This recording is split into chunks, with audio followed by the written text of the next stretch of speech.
Maka kemudian Aisyah menjawab, qultu ya Rasulullah, ama'iya syaitanun.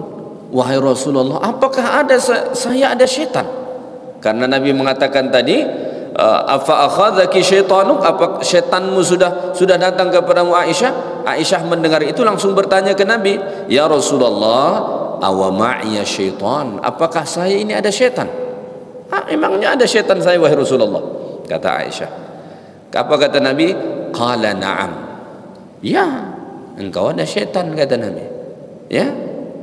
Qultu, lalu Aisyah tanya lagi, wa ma'a kulli insan, apakah setiap orang juga ada syaitannya? Qala na'am. Iya, ada, kata Nabi.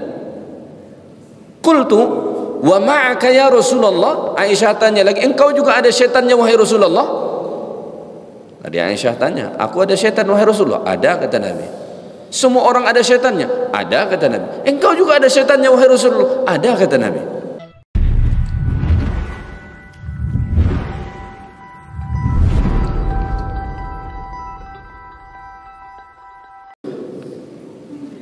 Zikrul i'lami bi anna ma'a kulli insanin syaitanan. Bab menjelaskan bahwa setiap manusia ada syaitannya.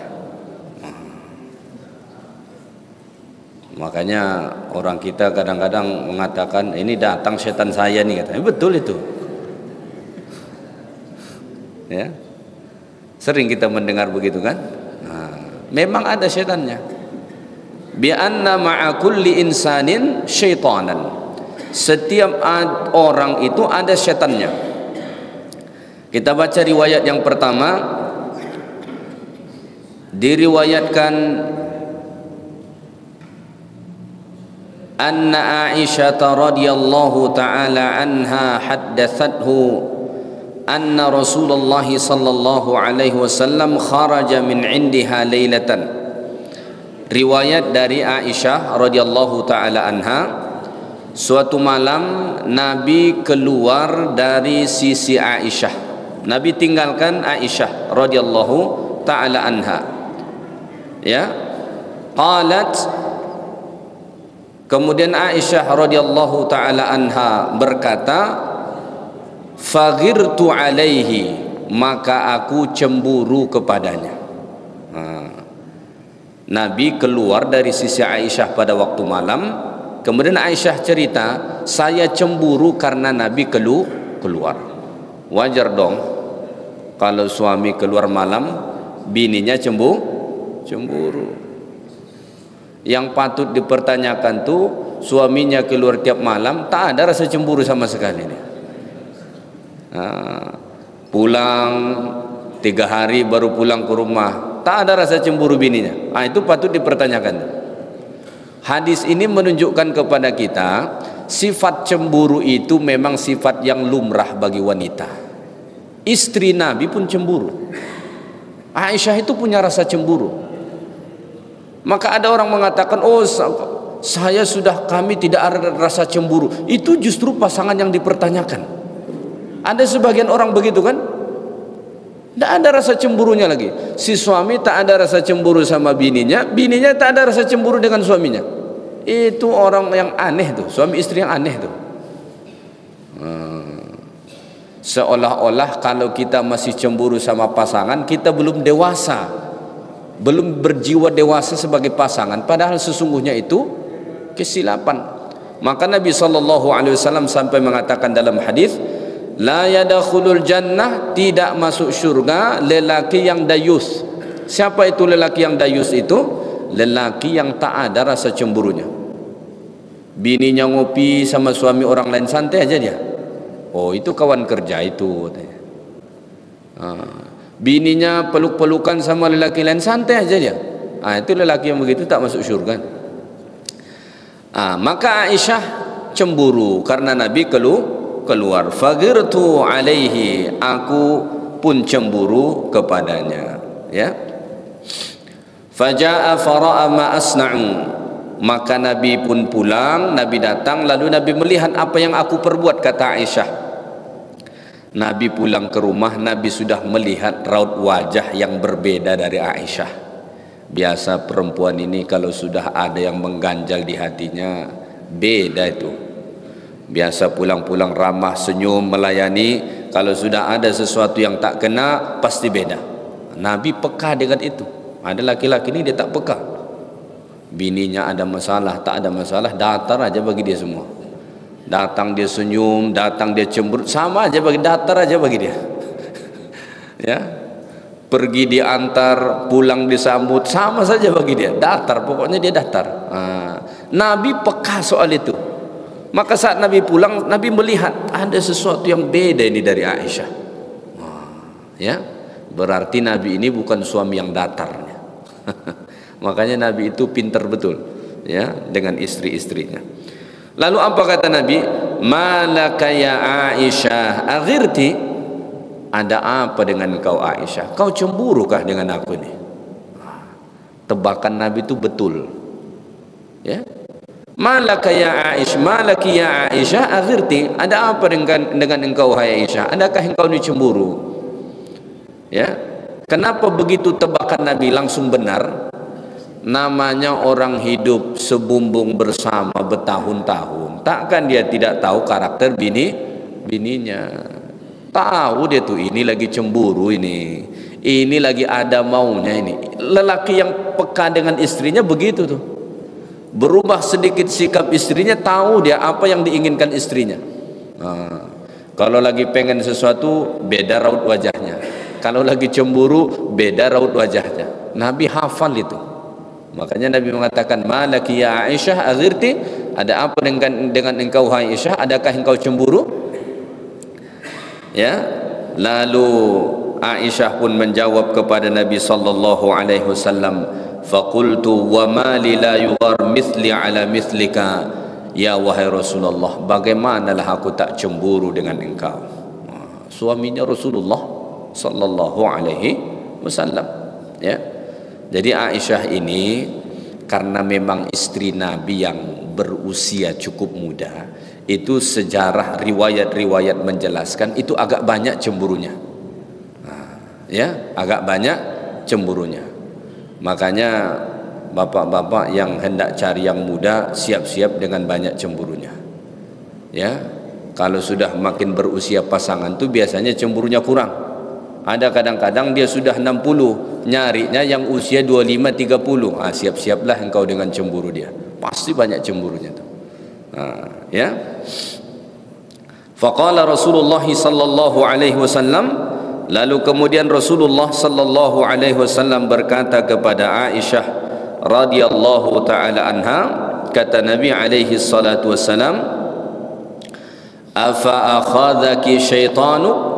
Apakah syaitanmu itu sudah memperdaya kamu? Ya, kata Nabi sallallahu alaihi wasallam kepada dia, apakah syaitanmu itu sudah memperdayamu, sudah mendatangimu? Ternyata sebagian kecemburuan itu datang dari syaitan.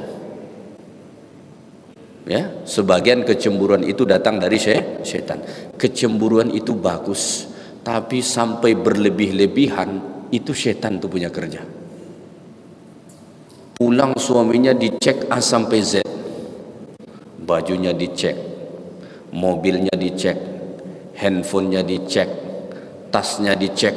Ada lagi orang sampai itu dibuat apa namanya sekarang itu ya, pokoknya semacam GPS lah, kemana suaminya pergi tahu dia. Kacau kita buat begitu. Ya, bisa di-detect sama dia melalui handphone dia. Suaminya singgah di kafe tahu dia, pergi ke hotel tahu dia, jalan ke pasar tahu dia, ke kantor tahu, pokoknya tahu dia. Kemana bergerak itu dibaca sama dia. Cemburu itu bagus, memang harus ada rasa cemburu. Tapi berlebih-lebihan soal cemburu ini itu sering datang dari setan. Tak pasal-pasal suami dia bunuh bini dia. Apa sebabnya? Cemburu. Kenapa dia cemburu? Bininya bekerja, dia tak bekerja. Ada laki-laki begitu kan? Dia tak bekerja, bininya kerja bagus. Dulu bininya salah pilih laki. Dia pilih pengangguran. Bininya kuliah bagus, Setelah kuliah dapat kerja bagus, suaminya modal tampang, ganteng memang tapi pengangguran. Kawinlah dia sama istri yang bekerja, dia tak bekerja. Berjalan waktu, muncul rasa cemburu. Dia tengok setiap pagi bininya pakai baju rapi, pergi ke kantor harum wangi, pakai lipstik merah. Pulang hilang lipstiknya.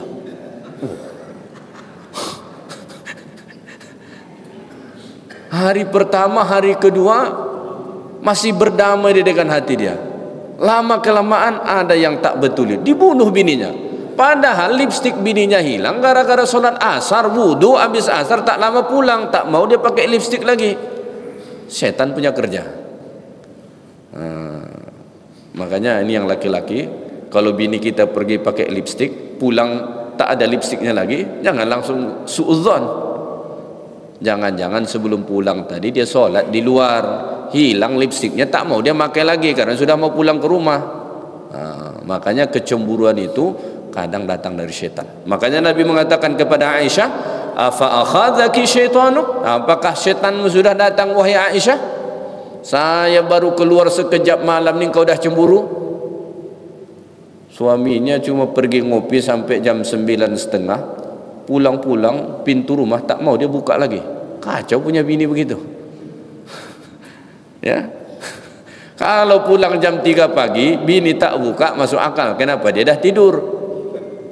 Tapi ini baru jam 10 pulang, pintu dah tak dibuka lagi, kacau tu. Ya. Maka kemudian Aisyah menjawab, qultu ya Rasulullah, ama'iya syaitanun? Wahai Rasulullah, apakah ada saya ada syaitan? Karena Nabi mengatakan tadi, afa akhadzaki syaitanuk, apa syaitanmu sudah datang kepadamu Aisyah? Aisyah mendengar itu langsung bertanya ke Nabi, ya Rasulullah, awa ma'iya syaitan, apakah saya ini ada syaitan? Emangnya ada syaitan saya wahai Rasulullah? Kata Aisyah. Apa kata Nabi? Qala na'am. Ya, engkau ada syaitan, kata Nabi. Ya.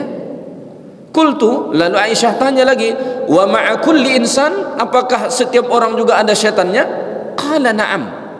Iya, ada, kata Nabi. Qultu wa ma'aka ya Rasulullah, Aisyah tanya lagi, engkau juga ada syaitannya wahai Rasulullah? Tadi Aisyah tanya, aku ada syaitan wahai Rasulullah? Ada, kata Nabi. Semua orang ada syaitannya? Ada, kata Nabi. Engkau juga ada syaitannya wahai Rasulullah? Ada, kata Nabi.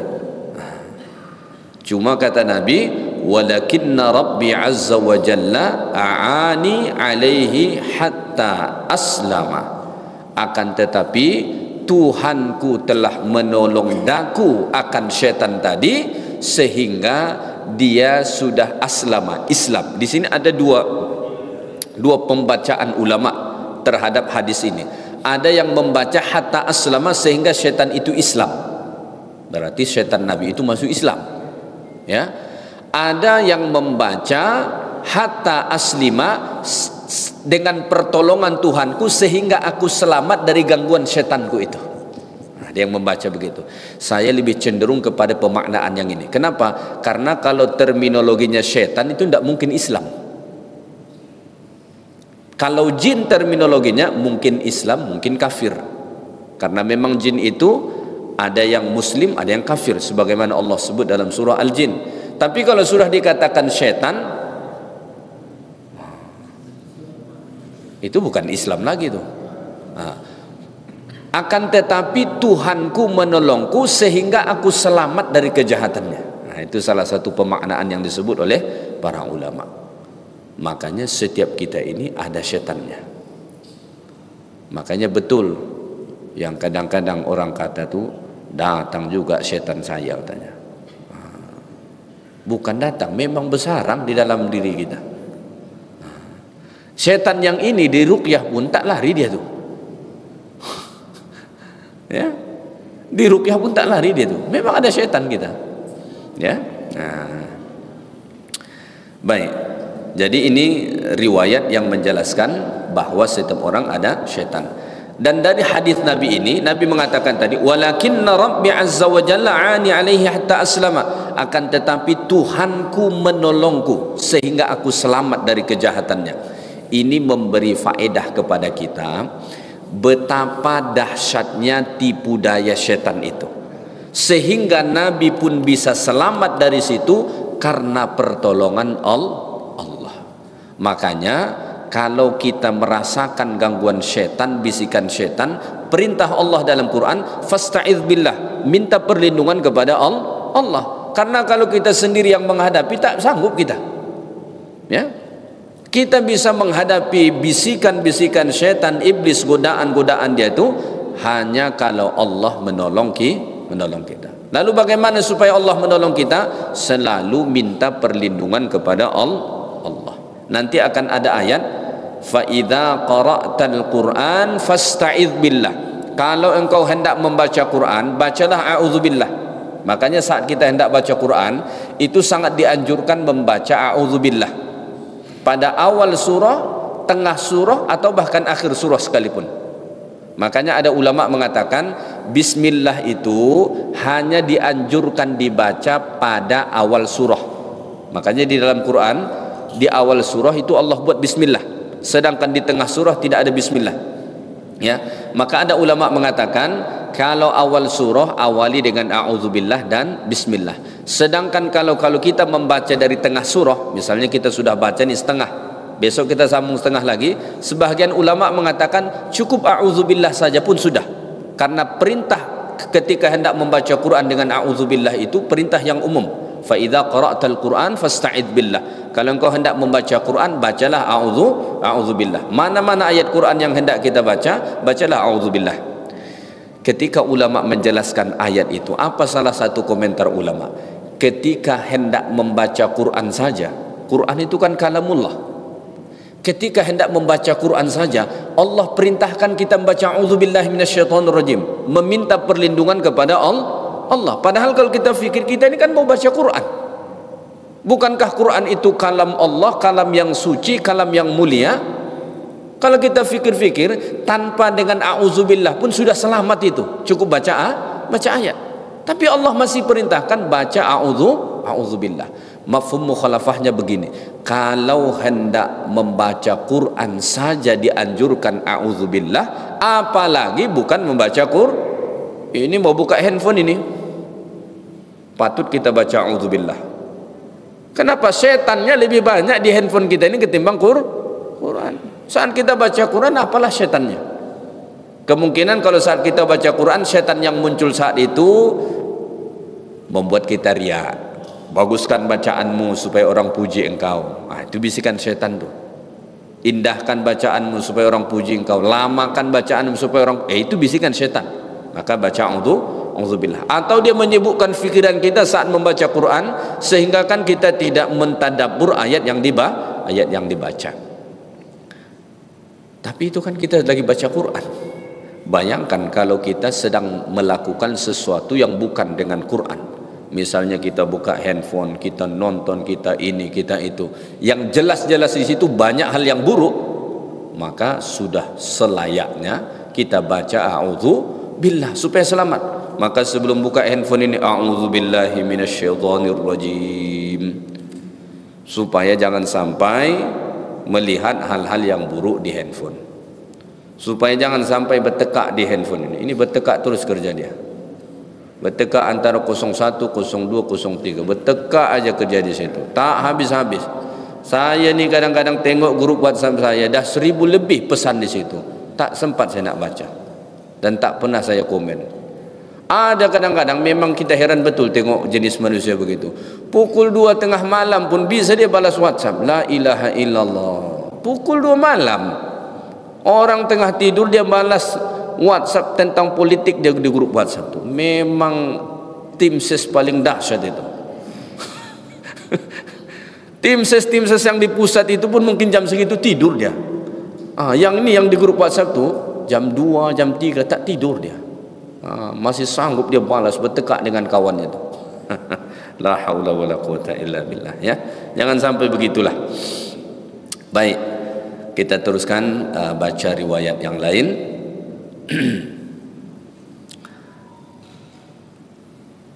Dalam riwayat yang lain, an Abdullah bin Mas'ud radhiyallahu taala anhu, dari Abdullah bin Mas'ud radhiyallahu taala anhum. Qala Rasulullah sallallahu alaihi wasallam, Rasulullah bersabda, "Ma minkum min ahadin," tidak ada salah seorang di antara kamu, illa waqad wukila bihi qarinuhu minal jin wa qarinuhu minal malaikah, melainkan telah diwakilkan kepada dia qarin. Pernah mendengar qarin kan? Ada orang mengatakan jin qarin katanya. Qarin itu artinya pendamping, ya, melainkan telah diwakilkan bagi dia pendamping yang rapat dengan dia minal jin, dari kalangan bangsa jin, wa qarinuhu minal malaikah, dan qarinnya dari malaikat. Jadi qarin itu ada qarin jin, ada qarin malaikat. Yang sering kita dengar orang sebut jin qarin katanya. Sebetulnya malaikat juga ada yang qarin bagi kita.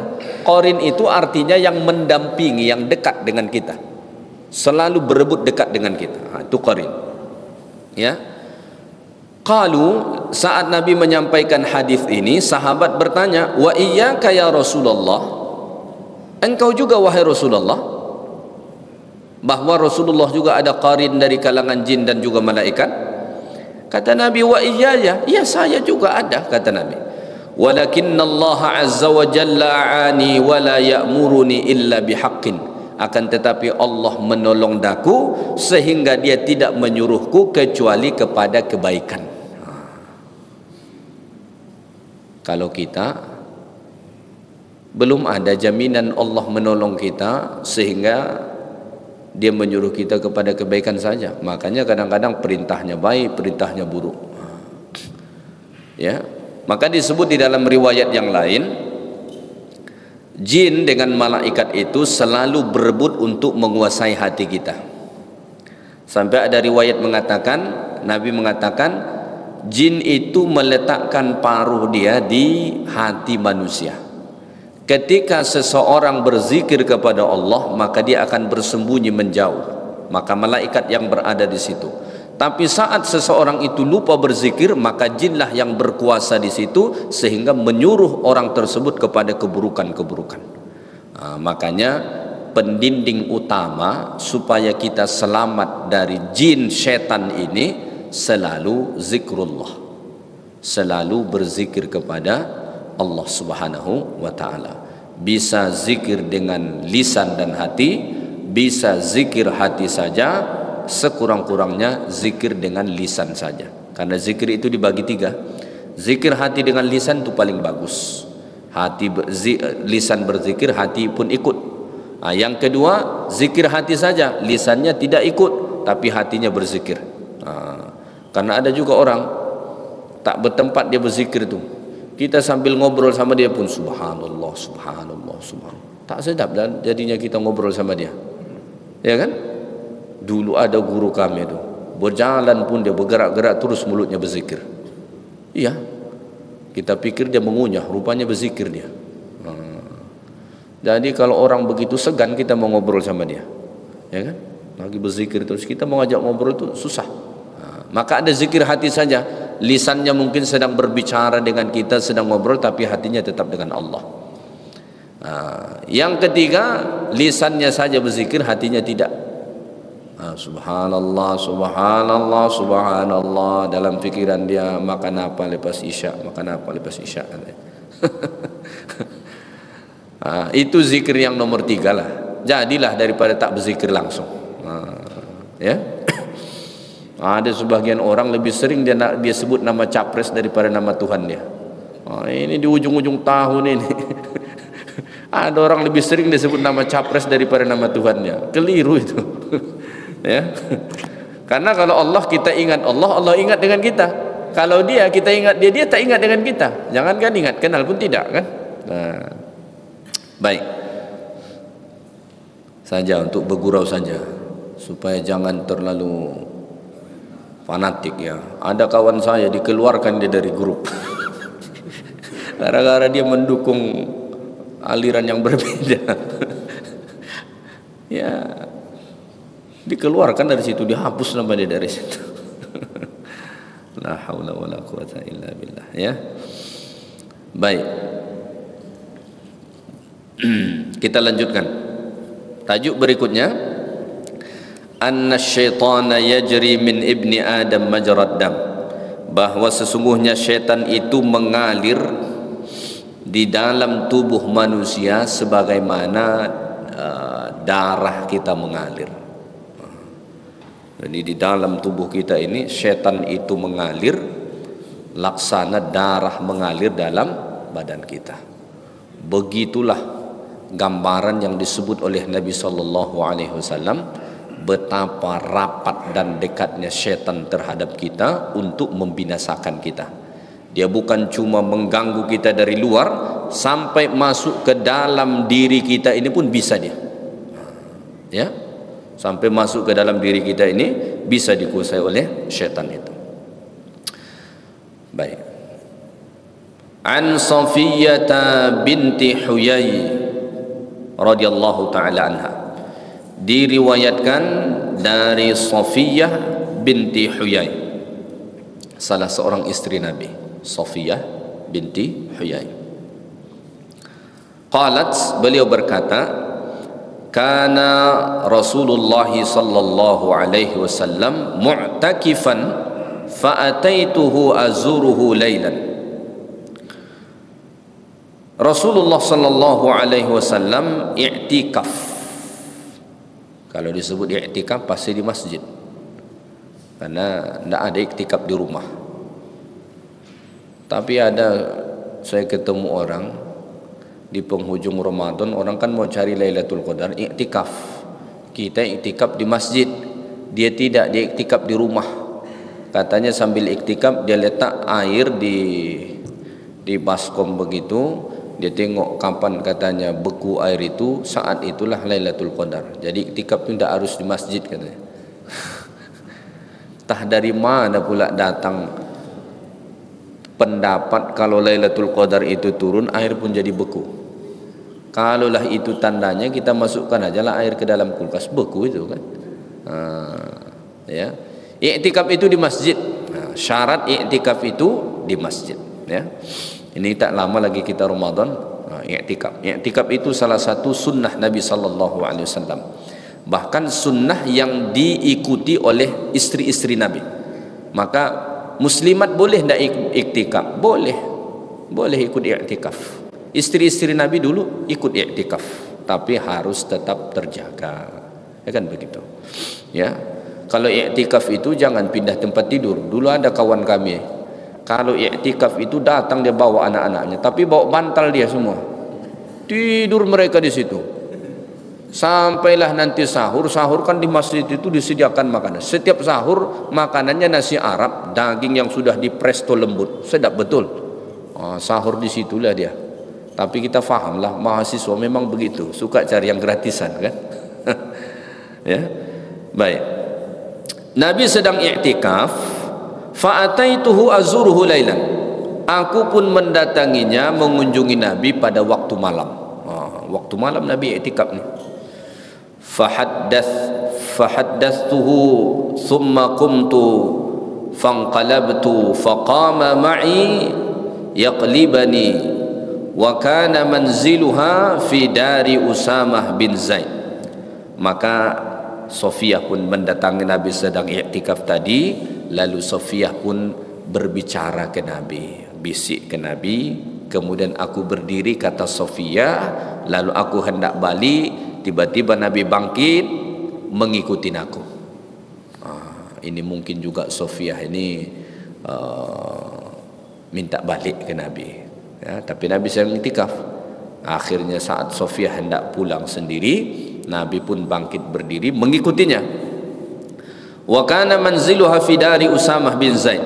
Saat itu rumah Safiyyah binti Huyai ini berada di perkampungan yang bernama perkampungan Usamah bin Zaid. Ya, itu nama perkampungan. Dalam perjalanan Nabi berjalan dengan Safiyyah, mengantar Safiyyah pulang ke rumah. Famarra rajulani minal ansar. Ada dua orang lelaki Ansar lewat. Ya. Falamma ra'aya Rasulullah asra'a. Tatkala mereka melihat Rasulullah, mereka berdua melihat Rasulullah, mereka mempercepat langkahnya. Ya. Mereka mempercepat langkahnya. Kenapa?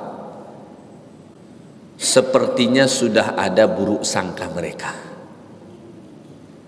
Masa malam-malam Nabi bawa perempuan, kan begitu. Apalagi zaman Nabi kan tidak ada lampu begini, gelap kan. Tidak tahu mereka siapa perempuan yang dibawa oleh Nabi. Ya. Asra'a, mereka mempercepat langkah mereka saat itu. Lalu kemudian Nabi SAW langsung berkata, faqala an-nabiy ala rislikuma innaha Safiyah binti Huyai. Kata Nabi, berhentilah kamu berdua, ini Safiyah binti Huyai, istriku ini, kata Nabi. Nabi faham betul ekspresi mereka. Ya. Makanya harus hati-hati, jangan melakukan sesuatu yang bisa menimbulkan fitnah. Ini salah satu pengajaran yang bisa kita ambil. Ya, datang-datang dia bawa perempuan. Kemarin wajahnya yang ini, besok wajahnya beda lagi. Ada jamaah yang melihat, oh, Ustadz ini pasang dua atau Anda ban serap satu. Padahal rupa dua-duanya mahram dia, yang semalam dengan bininya, yang sekarang dengan saudaranya. Mudah difitnah orang, ya. Dengan foto lelaki dengan perempuan itu bisa dibuat banyak penafsiran, ya. Tanpa coba di cross check siapa perempuan ini, kan? Bisa saja kan dibuat orang berita. Makanya ayat Allah Ta'ala yang ada di dalam Al-Quran, Allah Ta'ala berfirman, idza ja'akum fasiqun binaba'in fatabayyanu. Kalau sampai kepada kamu berita, suatu kabar berita, maka lakukan tabayyun dulu. Ayat itu ada dua bacaan. Ada bacaan fatabayyanu, ada fatathabbatu. Jadi ada ulama yang membaca fatabayyanu itu, kalau kita lihat dalam Al-Quran, in ja'akum fasikum binaba'in fatabayyanu. Tapi ada qiraah yang lain membaca fatathabbatu. Dua qiraah ini, dua cara baca ini memberi makna, dua makna. Makna yang pertama apa? Kalau sampai berita ke kita atau kita melihat sesuatu, pertama pastikan dulu benar terjadi. Yang kedua, teliti fakta sesungguhnya bagaimana. Contoh, ya, contoh, seorang ustadz berjalan dengan seorang perempuan, lalu dibuat berita, ustadz fulan jalan dengan seorang perempuan, benar atau tidak? Benar, tapi perlu dicek lagi faktanya, perempuan itu siapa, kan begitu. Sekedar dibuat judul, ustadz fulan jalan malam dengan seorang wanita, benar, memang dia jalan dengan seorang wanita, tapi perlu pendalaman, wanita itu siapa? Itu bininya. Apa salahnya? Mau tengah malam, mau tengah hari, mau pagi, mau petang, apa salahnya? Yang salah tuh kalau bini orang dia bawa, itu salah tuh. Nah, itu salah besar itu. Tapi selama bininya yang dia bawa, apa salahnya? Atau dia pergi jalan dengan adik perempuannya, dengan kakak perempuannya, mungkin lama tak jumpa, pisah kota, datang sini dibawa jalan-jalan sama, apa salahnya? Nah, tak ada salahnya. Nah, kan begitu. Makanya kalau kita membaca satu berita, melihat sesuatu itu, dua hal itu harus dilakukan. Satu, pastikan dulu benar terjadi. Yang kedua, cross check faktanya sebenarnya seperti apa. Gitu. Ada kadang-kadang orang yang penting dia melihat foto, dia melihat video tanpa mendalami fakta sesungguhnya, sudah membuat spekulasi, akhirnya kadang-kadang melakukan pembohongan, ya, waliyadzubillah. Maka kata Nabi SAW, ala rislikuma innaha Safiyah binti Huyai, berhentilah kamu berdua, ini Safiyah binti Huyai, istri saya ini, kata Nabi. Nabi faham betul mereka ini sudah curiga sama Nabi, dicurigain sama mereka. Makanya kalau ada ustaz dicurigain, jangan heran, Nabi pun dicurigain.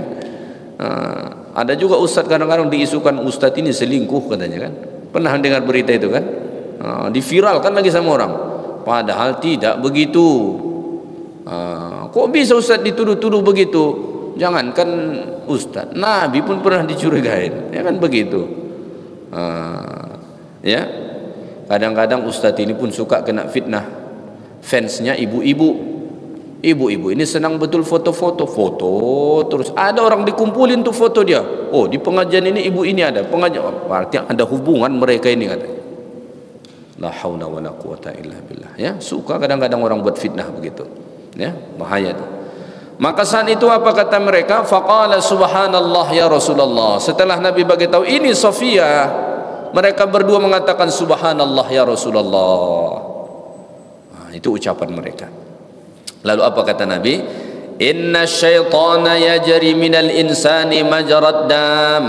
Sesungguhnya syaitan itu mengalir di dalam diri manusia sebagaimana darah itu mengalir. Wa inni khasyitu ay yaqdhifa fi qulubikum syarran. Dan saya takut syaitan itu membisikkan sesuatu yang buruk ke dalam hati kamu saat melihat aku tadi berjalan dengan Sofia.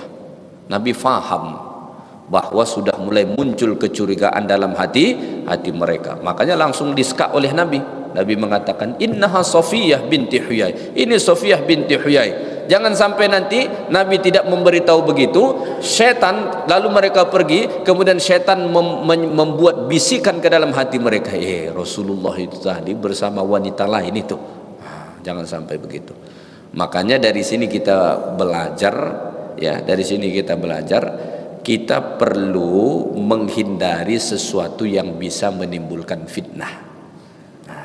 Ya, kita dianjurkan untuk menghindari sesuatu yang bisa menimbulkan fitnah. Kadang-kadang kita ini tidak melakukan kesalahan, tapi kemudian ada orang yang melihat kita penuh dengan kecurigaan. Kemudian syaitan yang memang ada di dalam dirinya membisikkan ke dalam hatinya bisikan-bisikan yang buruk, sehingga kemudian menuduh kita dengan tuduhan yang macam-macam, terjadilah fitnah. Maka Nabi mengatakan, wa inni khasyitu ay yaqdhifa fi qulubikuma syarran. Saya takut, kata Nabi, syaitan yang mengalir dalam tubuh kamu itu membisikkan keburukan ke dalam hatimu sehingga menuduh saya seolah-olah melakukan hal yang buruk. Ya. Akhrajahu fi sahihaini. Hadis ini diriwayatkan oleh Imam Bukhari dan juga Al-Imam Muslim rahimahumullahu ta'ala alaih. Ya.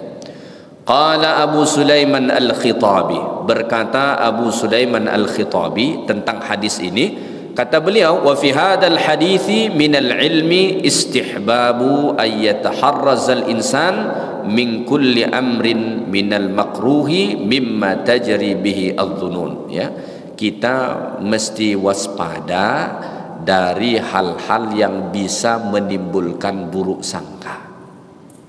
Ya. Jauhi hal-hal yang bisa menimbulkan sangkaan-sangkaan buruk dari orang. Kadang-kadang memang kita tidak salah, tapi perbuatan kita, tampilan kita itu bisa menimbulkan sangkaan yang buruk dari orang. Maka itu sebaiknya dihindari. Ya, sebaiknya dihindari. Wa ayatlubas salamata minal insan biizharil bara'ati minar raib.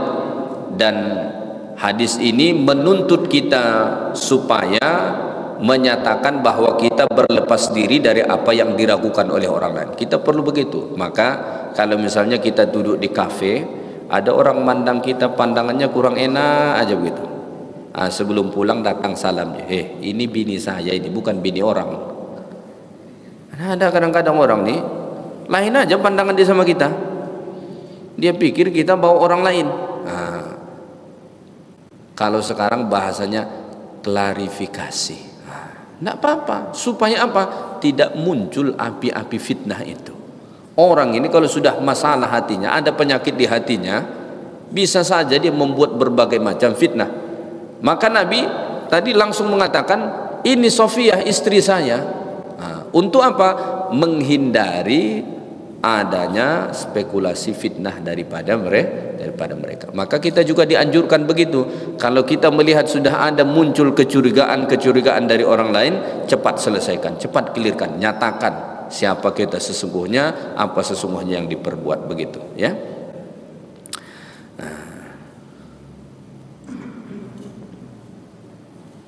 Baik, kita lanjutkan. Zikrut ta'awudhi minasyaitan, anjuran supaya berlindung kepada Allah Ta'ala dari syaitan. At-ta'awudh tadi, pertama, setiap orang itu ada syaitannya. Yang kedua, syaitan itu bahkan mengalir di dalam diri kita sebagaimana darah mengalir dalam diri kita, ya. Maka yang ketiga, at-ta'awudz minasyaitan, hendaklah minta perlindungan kepada Allah Ta'ala dari gangguan syaitan. Qad amara Allah Azza wa Jalla bit-ta'awudzi minasyaitani 'inda tilawah. Allah Ta'ala memerintahkan kita supaya membaca a'udzubillahi minasyaitonir rajim ketika hendak membaca Quran. Faqala Ta'ala, Allah berfirman dalam surah An-Nahl ayat 98, fa idza qara'tal Qur'ana fasta'idz billahi minasyaithanir rajim. Dan jika engkau hendak membaca Quran, maka bacalah a'udzu billahi minasyaitonir rajim. Kenapa dianjurkan kita membaca a'udzubillah ketika hendak membaca Quran? Karena saat kita membaca Quran itu dianjurkan kita supaya mentadabbur ayat yang dibaca. Pertama, supaya ikhlas, yang kedua supaya tadabbur. Afala yatadabbaruna al-Quran am ala qulubihim aqfal. Sangat dianjurkan untuk tadabbur. Lalu apa yang mengganggu kita sehingga tidak ikhlas dalam baca Quran dan tidak melakukan tadabbur? Yang paling mengganggu kita itu syaitan. Makanya ketika hendak baca Quran, bacalah a'udzubillahi minasyaitonir rajim. Dah masuk waktu Isya. InsyaAllah kita sambung pada kuliah yang akan datang. Yang baik dari Allah, yang kurang dari saya, subhanakallahumma wa bihamdik, asyhadu an la ilaha illa anta, astaghfiruka wa atubu ilaik. Assalamualaikum warahmatullahi wabarakatuh.